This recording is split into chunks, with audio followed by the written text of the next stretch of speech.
Fed policy and the tone that they will use later in the day.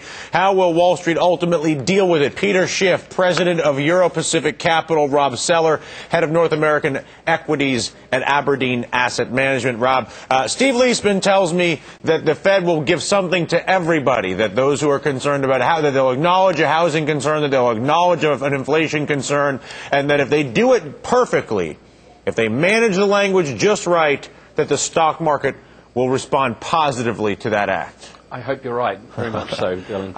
Hope is a dangerous thing in this business, as you know. What are you going to do this afternoon? Very little. Hopefully we will see, as you suggest, not much change. We've seen a recovery in Asian markets, as you were mentioning earlier this morning, and I think that sets the tone for a stable backdrop.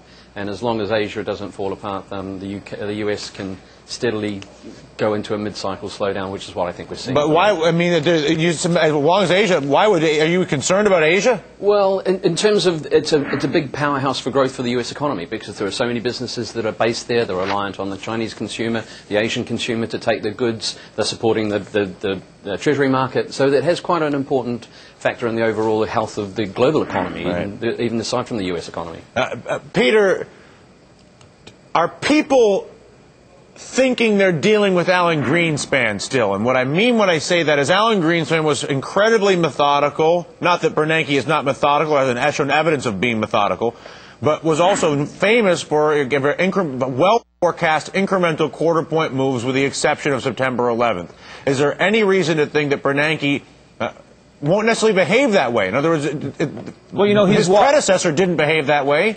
He's walking a very difficult high wire right now. I mean, he's trying to keep up the pretense that the Fed is concerned about inflation as he pursues the most expansionary or inflationary monetary policy in Fed history. And what the Fed needs to do is they should be taking the punch bowl away from the American consumer and the leveraged speculators who are lending the money and let this recession get started.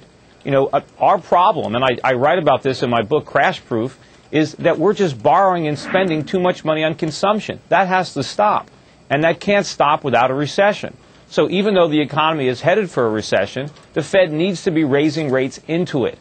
So you're saying that the Fed's job is not to manage economic growth or recession. It should 100% be inflation. It should be maintaining the integrity of the currency and keeping inflation under control. It's not doing that. It's blown up a huge artificial expansion. That phony growth is the disease. The recession is the cure. You know, the Fed has to stop fighting that. They're only making it worse. And what we're seeing now in the subprime market is just the beginning.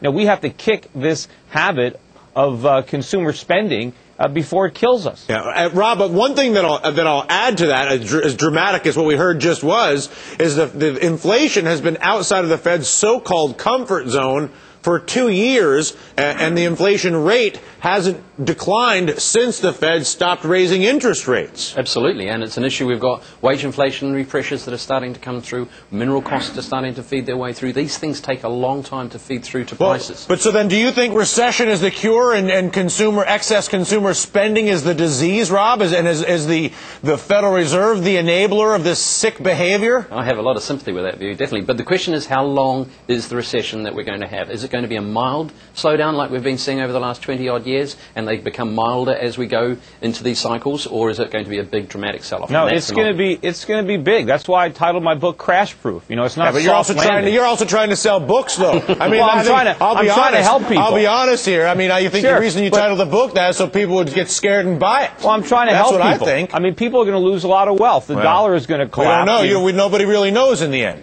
No, we do know. I mean, this stuff isn't rocket science. I mean, it's easily predictable. Well, you know, I mean, and the dollar is going to lose a lot of value. Americans are going to see their standard of living decline. You know, people have to do something about it.